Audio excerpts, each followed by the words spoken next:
Hey guys, this channel is run by one of the most real humans on this planet. Thank you for your support. Be me, Charles. 26, tired all the time, motion graphics designer at a massive commercial post house. My entire life is staring at glowing rectangles. I sit in a dim edit bay on the 12th floor, noise-canceling headphones surgically attached to my skull, drinking break room coffee that tastes like copper pennies. I just push pixels until my eyes water. I do not talk to people. I do not go to the company mixers. I actively avoid the 24th floor. The 24th floor is legal and executive. It smells like expensive cedar and crushed dreams. And the apex predator of the 24th floor is Priscilla. She is the VP of corporate counsel. 29, viciously smart, terrifyingly beautiful. Everyone just calls her the executioner. She wears these razor-sharp designer suits, Louboutin heels that sound like a ticking clock on the hardwood. She has an expression of permanent contempt for everything. Breathing. They send her downstairs to terminate bad contracts. She fires department heads before they even know what happened. She kills lawsuits quietly before the news gets them. When Priscilla gets on an elevator, people stop talking. Middle managers literally forget how to breathe. We have never spoken a single word to each other. I am a peasant in a hoodie. She is corporate death incarnate. It is a Friday night in late October. The building is completely empty by 5. I am stuck at my desk until almost 10, waiting for a massive video file to finish exporting. My brain feels like hot soup. The progress bar finally hits 100%. I grab my stupid green backpack. I drag myself out to the main hallway. Everything is silent except the emergency lights humming. They sound like they are judging my life choices. I step into the main elevator, hit the button for the ground floor, lean my head against the cold mirrored wall, close my eyes for 3 seconds, hold the doors. The voice is cold and sharp. I panic and slap the open button with my palm. Priscilla steps in. She radiates expensive perfume and professional menace. Charcoal suit and a white silk blouse. Leather briefcase gripped tight in her hand. She does not even look at me. "Lobby," she says to the air. She acts like I am the elevator operator. "Already pressed," I mutter. I shrink as far back into the corner as physically possible. The metal doors slide shut. We start dropping down. Between floor 8 and floor 7, the whole box shudders. It is not a dramatic movie snapping sound. Just this violent jolt and a horrible grinding noise. My stomach completely drops out. Then a massive clack echoes up the shaft. Dead stop. The main lights instantly cut out. Pitch black for 2 seconds. Then the emergency lighting flickers on. It is this dim, sickly yellow color. The ventilation fan spins down and goes totally silent. "What did you do?" Priscilla snaps at me. "I literally existed," I say back. She ignores me and jabs the door open button.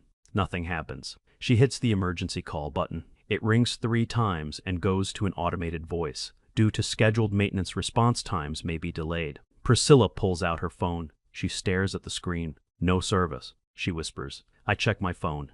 "Yeah, mine is dead too," I tell her. "We are stuck," I say out loud.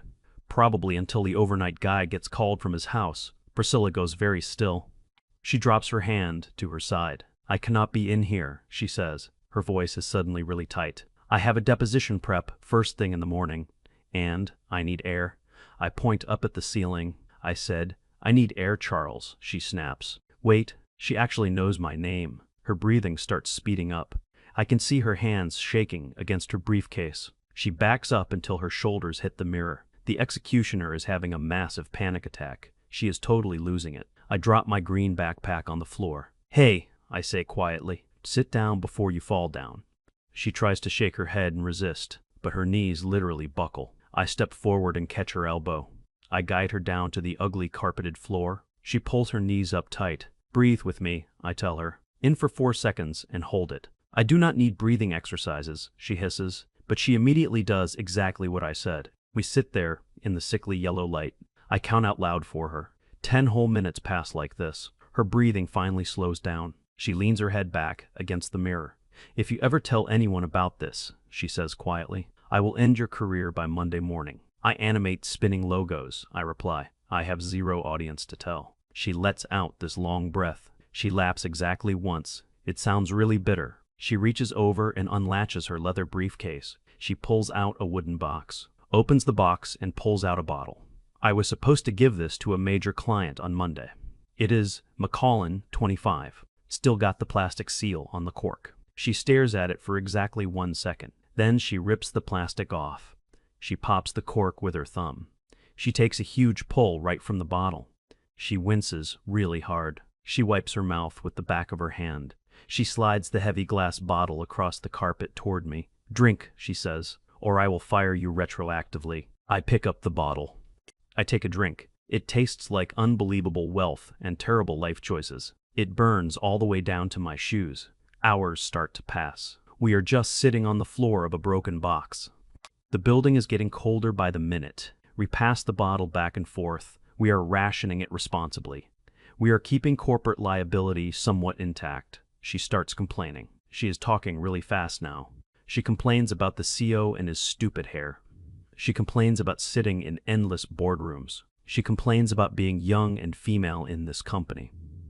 "You are never allowed to be soft," she says. "The second you show a crack, they try to bury you. I built the wall because it works, Charles, but it is so exhausting." She shivers violently. The yellow light makes her look totally wrecked. I am wearing my thick gray zip-up hoodie. I have my heavy canvas jacket over it. I take off the canvas jacket. I hold it out to her. She looks at it like it is a trap. Then she takes it and pulls it over her shoulders. It is way too big on her. She leans her shoulder against my arm. The silence is not hostile anymore. It feels really charged and heavy. She rests her head right on my shoulder. I literally stop breathing. I do not move a single muscle. She tilts her head up and looks at me. Her eyes are dark and tired. We lean a tiny bit closer, just millimeters apart. The air feels incredibly thick. Then a massive bang echoes through the shaft. The power slams back on. The bright white overhead lights blind us. The elevator jerks hard and starts moving down. Reality comes rushing back at full volume. Priscilla scrambles backward away from me. She practically jumps to her feet. She straightens her charcoal skirt. She fixes her hair behind her ears. She shoves the expensive bottle back into her briefcase. The armor is instantly back in place. She is the executioner again. The doors slide open on the ground floor. 2 building technicians are standing there looking panicked. They start apologizing profusely. She accepts absolutely none of it. "Unacceptable," she snaps at them. She walks right past them into the lobby. She turns her head slightly. "Good night," she says to me. She does not actually look at me. She just walks out into the dark street. I stand there holding my stupid backpack. I realize I do not have my canvas jacket, which means I do not have my apartment keys. They are in the left pocket. I groan out loud in the empty lobby. I have to walk 3 miles to my sister Sabina's apartment. Sabina is 28 and deeply exhausting. She is always reading pop psychology books. She opens her door at 2 a.m. She is wearing a robe and holding a mug of herbal tea. "Charles, what is happening?" she says. "Why are you projecting this chaotic energy into my home at this hour?" "I got stuck in an elevator and lost my keys," I say. "I just need your couch." "You need to set better boundaries with your personal items," she says. She lets me in anyway. She makes me a plate of leftover casserole from a Tupperware. I sleep on a couch that smells like patchouli. The next day, I have to call my leasing office. The landlord is a guy named Albert who hates me. Albert charges me a $200 emergency lockout fee. He makes me wait outside the building for 4 hours on Saturday. I am sitting on the curb freezing in just a hoodie. I am out $200 and my dignity. Sunday is just me dreading Monday. I am entirely convinced I am going to be fired. Monday morning, I walk into the office. I keep my head completely down. I do not get coffee from the break room. I just sit in my dim edit bay and wait for the axe. Nothing happens all morning. At 2:30 in the afternoon, my desk phone rings. It is the 24th floor receptionist. She tells me I am summoned. I walk to the elevators feeling like a dead man. I go up to the 24th floor. The receptionist points me down the hall. Priscilla's office is huge. Mahogany desk. Floor-to-ceiling glass windows looking over the skyline. She is sitting there in a navy blue suit. She looks up when I walk in.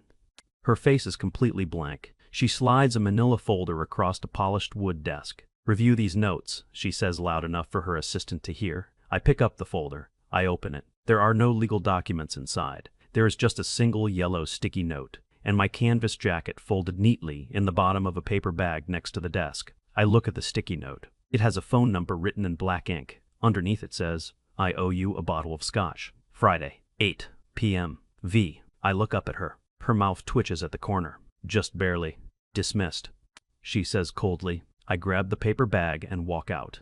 I get back to my desk and stare at the note. My hands are actually sweating. I do not know how this does not violate 70 different company rules, but I text the number anyway. I just say Friday works. Charles, she replies 3 hours later. Do not be late. The rest of the week is torture. My coworker Jared keeps asking why I was on the 24th floor. Dude, did they catch you stealing hard drives? Jared asks. No, I just had to fix a video file for them. I lie. Jared squints at me. People get fired up there, Charles. Friday finally rolls around. I am sweating through a decent button-down shirt. I take the subway to the address she sent me. It is a really quiet Italian place. Not insanely expensive, but definitely nice. Dim lighting and white tablecloths. I walk in, and she is already sitting in a corner booth. She is wearing a black dress. She looks completely different without the suit jacket. She actually looks nervous. I sit down across from her. Hi, I say awkwardly. Hello, she says. She is staring at the table.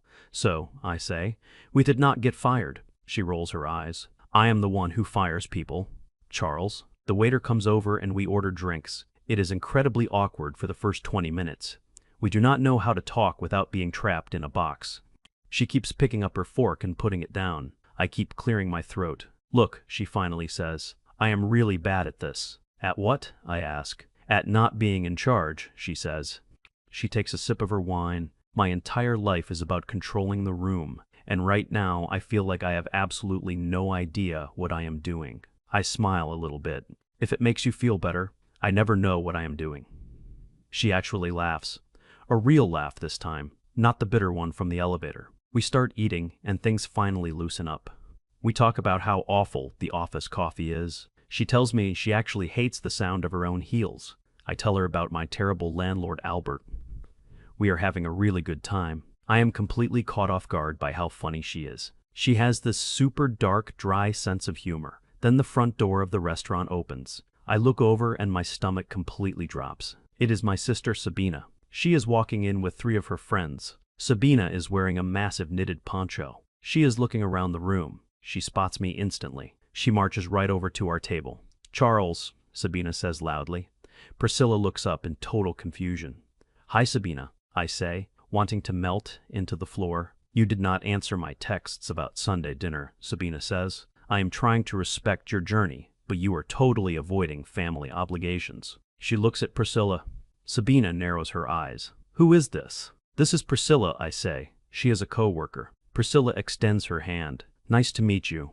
Sabina does not shake her hand. Are you the reason Charles was projecting crisis energy last weekend? Priscilla's jaw literally drops. I have no idea what that means, Priscilla says. Sabina, please go sit with your friends, I say. I am just checking in, Charles, Sabina says defensively. You have a history of avoiding vulnerability. I am leaving some Tupperware on your porch tomorrow. Sabina finally walks away. I put my face in my hands. I want to die right here in this booth. I am so sorry, I mumble into my hands. Priscilla is staring at me. Then she starts laughing. She is laughing so hard she has to cover her mouth. Crisis energy? She asks. Please kill me, I say. That was the best thing I have ever seen, Priscilla says. She reaches across the table. She touches my wrist for just a second. Her fingers are freezing cold. She means well, I say. She is terrifying, Priscilla says, smiling. The check comes, and I try to pay. Priscilla throws down a black metal card before I can even blink. I invited you, she says. We walk out of the restaurant together. The air is really crisp. My car is parked a few blocks away, she says. We walk in silence for a minute. Our shoulders keep bumping. We turn the corner onto the street where she parked. She stops dead in her tracks. She stares at an empty parking spot. There is a sign on the pole. Temporary tow zone for street sweeping. You have got to be kidding me, she whispers. She looks completely devastated. The executioner just got her car towed. It was a black Audi, she says, rubbing her forehead. Okay, I say. I pull out my phone. I look up the city impound lot. It says they took it to the lot on the south side. How do we get there? She asks. She looks genuinely helpless right now. I have my car, I say. It is parked by the subway station. We walk to my car. I drive a 2008 Ford Focus. It is missing a hubcap. The passenger side door has a massive dent. The back seat is full of empty grocery bags and old receipts. I unlock it and open the door for her. She looks at the interior like it is a crime scene. She gathers her expensive black dress and sits down. I get in the driver's seat. I start the engine. It whines like a dying dog before it turns over. We start driving to the south side. She is sitting rigidly in the passenger seat. I have never been in a car this dirty, she says. It adds character, I tell her. It adds tetanus, she replies. But she is smiling. We get to the impound lot. It is a miserable fenced-in dirt lot under a highway overpass. Fluorescent lights buzzing. We walk into the tiny trailer office. The guy behind the glass looks like he has not slept since the 90s. License and registration, the guy says. Priscilla digs through her purse. She pulls out her license. My registration is in the glove box of the car, she says. Can't release the car without the paperwork, the guy says. I just need to go to the car to get the paperwork, Priscilla says. Her voice is getting that sharp 24th floor edge. Can't let you in the lot without the paperwork, the guy repeats. He does not care who she is. He is immune to the executioner. Priscilla takes a deep breath. She grips the edge of the counter. Listen to me, she says. I am going to walk out to that lot. I am going to get my registration. And if you try to stop me, I will personally drag you through so much litigation, your grandchildren will be paying my firm. The impound guy just stares at her. He slowly slides a clipboard under the glass. Sign here, he mutters. She signs it aggressively. They make her pay a $300 release fee. She pays it with the black metal card. We walk out to the dirt lot. Her black Audi is sitting there covered in dust. She unlocks it and just leans against the hood. She looks exhausted. This night was a disaster, she says. She looks down at her expensive heels in the dirt. I walk over to her. I had a really good time, I say. She looks up at me. My sister yelled at you, and your car got kidnapped. It was memorable, I say. She smiles tiredly. She reaches out and grabs the strings of my hoodie. She pulls me slightly closer. She is standing right in front of me. The highway traffic is roaring above us. She goes up on her toes. She kisses me. It is really soft and completely unexpected. She pulls back and looks at me. Follow me to my place, she says quietly. I want to make sure the car drives okay. I swallow hard. Yeah, I say. Okay. I get back in my terrible squeaking Ford Focus. I follow her shiny black Audi across town. She lives in a massive luxury high-rise. We park in the underground garage. We ride the elevator up. Neither of us says a word about being in an elevator. She unlocks her door. Her apartment is exactly what you would expect. White walls, modern art, spotless glass tables. No clutter anywhere. It looks like nobody actually lives here. She drops her keys on the kitchen counter. The metal clinks loudly in the quiet room. She kicks off her heels. She walks into the kitchen and pours 2 glasses of water. Hands me one. Thank you for driving me, she says. Anytime, I say, holding the cold glass. She leans back against the counter. She looks around her own empty living room. I do not really know how to do this, she says suddenly. She sounds incredibly vulnerable.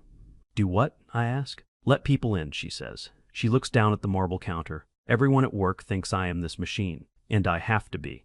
If they find out about us, they will use it. HR will have a field day. They will say I am compromising company policy. She looks back up at me. They could fire you, Charles. I know, I say. I put my glass down next to her keys. I am just a guy who makes text spin on a screen. I can get another job. She shakes her head. You do not get it. I do not want to hide you, but if we do this, it is going to be incredibly messy. I am messy, I tell her. My car is mostly rust, and my sister thinks I have crisis energy. Priscilla laughs softly. She steps toward me. She wraps her arms around my neck. She buries her face in my shoulder. She smells like dust, an expensive perfume. We stand there in her completely silent kitchen. I hold her really tight. I realize right then that my quiet, invisible life is completely over. I am in entirely over my head, and I do not want to leave. My phone buzzes in my pocket. I ignore it. It buzzes again. It is probably Sabina leaving a voicemail about boundaries. Priscilla pulls back slightly. She looks at the clock on the stove. It is almost 2 a.m. She grabs a pen and a piece of scrap paper from a drawer. She writes something down. She folds it and tucks it into my hoodie pocket. I have a flight to Chicago for deposition in 4 hours, she says. She looks really sad about it. I have to pack. She grabs a small black suitcase from the hall closet. She drags it into the living room.